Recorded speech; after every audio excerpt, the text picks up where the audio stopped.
Hey guys, so I guess if I'm going to do a British car restoration and repair channel, I need to do an obligatory SU carburetor informational video. Plan on doing a dissertation on how H6 and H4 SU carburetors work at some point. But for now, I'm just going to do a simple piston drop test, talk about why it's important, how to do the test, and the things that you need to be looking for. Just be a real quick video, just kind of demonstrating how I do those.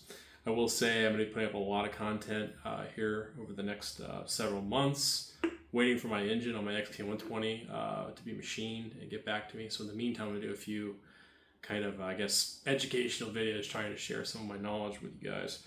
I do ask if you're interested in these kinds of things, if British car enthusiasts, interested maybe doing your own restoration, to go ahead and subscribe to the channel. I think I'm going to put a lot of information up here you'll find useful. So anyway, let's get to it.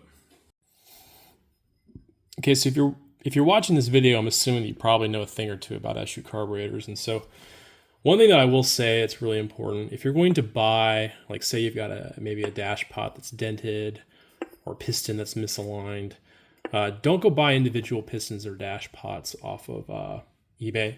You want to buy them as combined units, either from a donor set or from somebody that you trust. And the reason why is because these pistons and dash pots were machined for one another. You might get lucky in buying an individual piston and putting it in a dash pot that it didn't originally come with, and it might work properly, but I can tell you from experience, I've tried it, it's not easy to get the match. So that's the first thing. Don't ever buy dash pots and pistons individually. So the importance of the piston drop test is to make sure that this piston is aligned enough to where you're maintaining an acceptable pressure so that the piston isn't flying up too quick when you're trying to, when you're pushing the throttle. You can have impacts to your throttle response if this thing is flying up at a rate too fast. And so as you know, with an SU carburetor setup, you're going to have multiple dash pots. In some cases two, most cases two, some cases three. So you want to have these pistons move at the same rate. That's very important. And so just a few things that I'll point out and I'll demonstrate the test. So you want to have your damper in place. This is something that's missed. If you don't have the damper, you can put your thumb over this hole. And then you want to put tape over these two holes, these inlet holes. You got to use masking tape. You can't use Scotch tape. You can't use packaging tape. I find that I can't get a good enough seal around these holes, so masking tape is a must. And so then what you do is you put the piston up to the top position, and some people will put a washer here. They'll screw they'll put a bolt through here and put a washer to stop it. But it's easy enough just to align it to where it's flush with the bottom of the dash pot, and then they drop it. And so you can time it yourself, or you can have a friend time it. What you need to be looking for is approximately 5 to 7 seconds. I think that's true for H4s, H6s, and H8 SU carburetors. So what kind of tolerance is acceptable between different your different dash pot and piston assemblies? No more than a half second. I think a half second probably is acceptable. If you're getting any more than that, you might notice a minor negative impact on your throttle response. So I'll go ahead and I'll demonstrate the test. All right, so go ahead and putting the masking tape on the holes here. So you want to make sure you're covering up those holes, and then just wrap it around the piston and just kind of fold it into place as best as you can. Make sure you're covering it.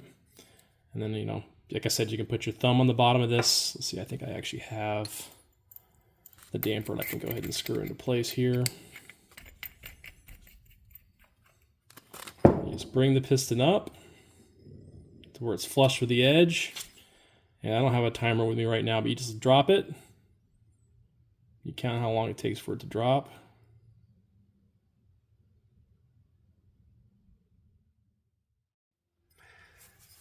So I went back and watched the video and was seeing I was getting about 9 to 10 seconds with this particular dash pot and piston. And that's a little too high. So, another way you can test it, just be aware, is to flip it upside down. Make sure you catch it as it drops. I tried it that way as well, and I was getting the same thing. So So what does this mean? So I have a couple options here. I can clean the inside of this dash pot a little better with some carb cleaner or rubbing alcohol or just anything to help clean that surface. The same with the piston outer diameter to try to get that surface as clean as possible. Make sure there isn't any residue or oil on the rod of the piston that might be inhibiting its movement. I don't recommend honing unless you know what you're doing. At the very least, you can probably take a very light steel wool on the inside of the dash pot and try to clean off any corrosion or any inconsistencies on the inside of the dash pot. But yeah, 10 seconds not acceptable. So what can I conclude from that? I need to make some modifications to this piston, or start looking for a different dash pot and piston.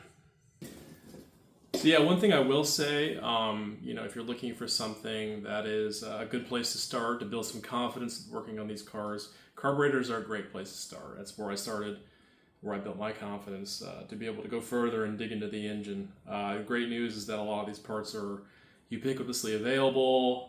The parts are available on Moss. You can find donor systems or sets on eBay.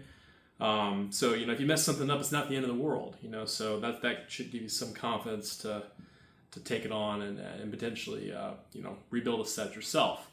There's, like I said, there's tons of videos online of people taking this much further, doing demonstrations. I know that Living with Classic is a great channel. He's got some great stuff on it.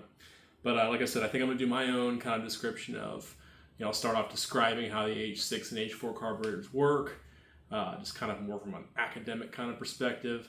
And then once I get my engine back from the machine shop, I'll actually affix the carburetors in the manifold and show you the process of, checking that the right, fuel levels are coming into the float bowls, checking the fuel mixture, the fuel air mixture, make sure that's correct. Making sure that the carburetors are synced correctly. And there's numerous ways of testing and validating that. So, again, I'll give you my input on how I go about doing that, which, hopefully some of you find interesting.